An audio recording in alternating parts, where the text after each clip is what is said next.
அன்பானவர்களே, இன்று பலராலும் அன்புடன் வணங்கப்படும் புனித அந்தோனியார் அவர்களின் அருள்மிகு வாழ்க்கை வரலாற்றை பார்க்கலாம். புனித அந்தோனியார் கிறிஸ்துவ உலகில் மிகவும் பிரபலமான புனிதர்களில் ஒருவர்.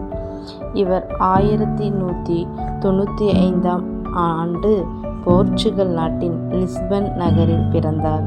இவரின் இயற்பெயர் பெர்டினாண்ட் ஆகும்.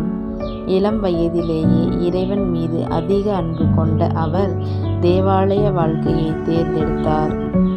இளம் வயதிலேயே இறைவன் மீது அதிக அன்பு கொண்ட அவர் தேவாலய வாழ்க்கையை தேர்ந்தெடுத்தார். புனித அந்தோனியார் மிகச்சிறந்த போதகராக இருந்தார். அவர் கூறிய இறை வார்த்தைகள் பலரின் மனதை மாற்றின. ஏழைகள், நோயாளிகள் மற்றும் உதவி தேவைப்படுவோருக்கு அன்புடன் சேவை செய்தார். அவர் இறைவனிடம் மிகுந்த விசுவாசம் கொண்டதால் பல அதிசயங்கள் நடந்ததாக நம்பப்படுகிறது.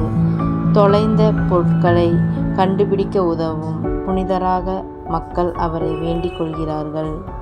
1231ஆம் ஆண்டு ஜூன் 13ஆம் நாளன்று அவர் இறைவனடி சேர்ந்தார்.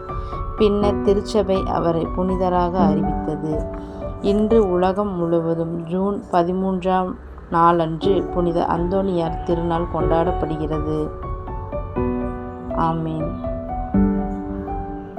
புனித அந்தோனியார் நமக்காக இறைவனிடம் வேண்டிக் கொள்ளட்டும். ஆமீன்.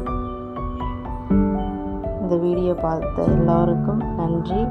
பிடித்திருந்தால் லைக் பண்ணுங்கள், ஷேர் பண்ணுங்கள், சப்ஸ்கிரைப் பண்ணுங்கள். நன்றி.